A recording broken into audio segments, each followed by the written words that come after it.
రాబోయే ప్రతి క్షణం మనల్ని ఎటు తీసుకెళ్తుందో ఎవరూ ఊహించలేరు. కాని ఆశ అనే ఒక చిన్న కిరణం మనిషిని ఎంత దూరమైనా నడిపిస్తుంది. గమ్యం ఏదైనా సరే అడుగు ముందుకు వేయడమే జీవితం. ఎందుకంటే ప్రయత్నంలోనే గెలుపు దాగుంది. ఆ రోజు సాయంత్రం ఆ గదిలో మేఘన పెదవులపై ఒక అందమైన అలసట, ఆమె కళ్లలో ఏదో తెలియని తత్తరపాటు స్పష్టంగా కనిపించాయి. ఇద్దరి శ్వాసలు ఒకరికొకరు తగులుతుంటే కాసేపు ఆ నిశ్శబ్దంలో కేవలం గుండె చప్పుళ్లు మాత్రమే వినిపించాయి. మొదటిసారిగా ఈరోజే నీ గుండెల్లో ఇంత హాయిగా ప్రశాంతంగా తలవాల్చాను అంది మేఘన తృప్తిగా నవ్వుతూ. అవునా అంటూ కార్తీక్ ఆమెను మరింత దగ్గరకు లాక్కోబోతుంటే, వద్దు మరీక నన్ను వదులు, అత్తగారు వచ్చే సమయం అయింది అంటూ తన చీర కొంగు సవరించుకుంటూ లేచింది. మళ్ళీ ఎప్పుడు కలుస్తాం అని కార్తీక్ ఆరాటంగా అడిగితే, సమయం దొరికినప్పుడు నేనే వస్తాలే అంటూ అతని చేతుల్లోంచి మెల్లగా జారుకుని తలుపుచాటున మాయమైపోయింది మేఘన. ఆమె వెళ్లినవైపే చూస్తూ ఆ తలుపుల సువాసనలను ఆస్వాదిస్తూ నిలబడిపోయాడు కార్తీక్. ఆ మరుసటి రోజు ఉదయం నుండి కార్తీక్ మనసంతా మేఘన ఊహల్లోనే విహరిస్తోంది.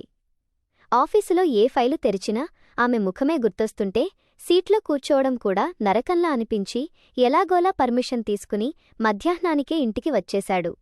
సమయం గడుస్తున్న కొద్దీ అతనిలో ఆరాటం, కోరికలు రెట్టింపవుతున్నాయి.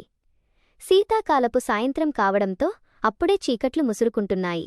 వరండాలోకి వచ్చి ఆమె కోసం ఎదురుచూసి కళ్ళు కాయలు కాచాయి. మానసిక ఒత్తిడి తట్టుకోలేక ఒక సిగరెట్ వెలిగిద్దామనుకున్నాడు. కాని ఇంట్లో అమ్మ ఉంటుందని వెనకడుగు వేశాడు. అదే సమయంలో పక్కనే ఉన్న చీకటి నీడల్లోంచి ఒక గుసగుసలాంటి పిలుపు వినిపించింది. చూస్తే పొరుగునే ఉండే సుమిత్రమ్మ చాలా ముఖ్యమైన విషయం మాట్లాడాలి, ఒకసారి లోపలికి రా అంటూ సైగ చేసింది. మేఘన ఏమైనా సందేశం పంపిందేమో అన్న ఆశతో కార్తీక్ చకచక ఆమె ఇంట్లోకి అడుగుపెట్టాడు. సుమిత్రమ్మ లోపలికి రాగానే తలుపు గడియపెట్టి మంచం వైపు చూపిస్తూ, అలా కూర్చో బాబూ అంది కొంటగా నవ్వుతూ. కార్తీక్కి ఏదో తెలియని వణుకు మొదలైంది. ఆ కంగారులో సిగరెట్ వెలిగించాడు. అబ్బా, సిగరెట్లు కూడా కాలుస్తావా అంటూ సుమిత్రమ్మ అతని పక్కనే మంచంమీద వచ్చి కూర్చుంది. ఆమెనంత దగ్గరగా చూసేసరికి కార్తీక్కి నోటమాట రాలేదు.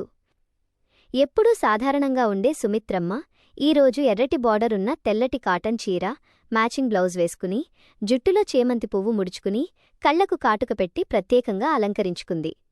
ఆమె నడివయసు అందం ఆ వెలుతురులో కొత్తగా మెరుస్తోంది. మధ్యాహ్నం నుంచి ఆ మేఘన కోసమే కదా నీ ఈ ఎదురుచూపులు అని ఆమె అడిగేసరికి కార్తీక్ సిగ్గుతో తలదించుకున్నాడు. సుమిత్రమ్మ కిలకిలా నవ్వుతూ, నువ్వు దాచినా దాగదు బాబూ, నిన్న మీ ఇద్దరి సరసాలు, ఆ గదిలో ఆ హడావిడి నేనే స్వయంగా చూశాను. పిల్ల చాలా హుషారైనదే, నీమీద బాగానే మోజుపడింది. కాని ఏం లాభం, ఆమెకు మొగుడున్నాడు కదా. ఈరోజు ఇద్దరూ సినిమాకి వెళ్లారు, పైగా వాళ్ల అత్తగారు కూడా వచ్చింది. ఇక నీకు అంత సులువుగా దొరకదు అంది ఆమె వాయిస్ తగ్గించి చాలా అర్థవంతంగా చూస్తూ. సుమిత్రమ్మ మాటలు వింటుంటే కార్తీక్కి అసలు విషయం అర్థమైంది. మేఘనకు ఈమెతో పరిచయమే లేదు, కాబట్టి ఈమె పిలిచింది మేఘన విషయం చెప్పడానికి కాదు, తన మనసులోని కోరికను బయటపెట్టడానికే అని గ్రహించాడు. అంతలోనే సుమిత్రమ్మ మరింత ప్రేమగా దగ్గరికి జరిగి, ఎందుకంత ఆలోచిస్తున్నావు కార్తీక్ అంటూ తన మోకాలిని అతని మోకాలికి తాకించింది. ఆ వెచ్చని స్పర్శ, ఆమె కళ్లలోని ఆరాటం చూసేసరికి కార్తీక్ గుండెల్లో కొత్త అలజడి మొదలైంది. ఆమె వైపు చూస్తూ ఉండిపోయిన కార్తీక్ తన ఆరాటాన్ని ఆపుకోలేక సుమిత్రమ్మ చేతిని తన చేతిలోకి తీసుకున్నాడు. సుమిత్రమ్మ ముఖంలో ఒక్కసారిగా సిగ్గు, ఆనందం వెల్లివిరిశాయి. ఆ రాత్రి వారిద్దరి మధ్య ఉన్న వయసు తేడాను మరిచిపోయి ఒకరినొకరు పూర్తిగా అర్థం చేసుకుంటూ ఆ ఏకాంతాన్ని ఎంతో మధురంగా, రొమాంటిక్గా మార్చుకున్నారు.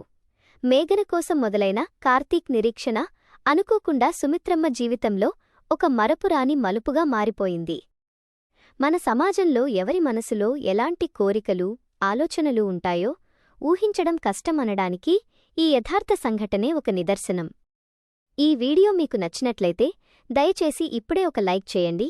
అలాగే ఇలాంటి మరిన్ని ఆసక్తికరమైన యథార్థ విషయాల కోసం మన ఛానల్ని సబ్స్క్రైబ్ చేయడం మాత్రం మర్చిపోకండి. చివరగా ఈ సంఘటనపై మీ అభిప్రాయాన్ని కింద ఒక చక్కని కామెంట్ రూపంలో మాతో పంచుకోండి.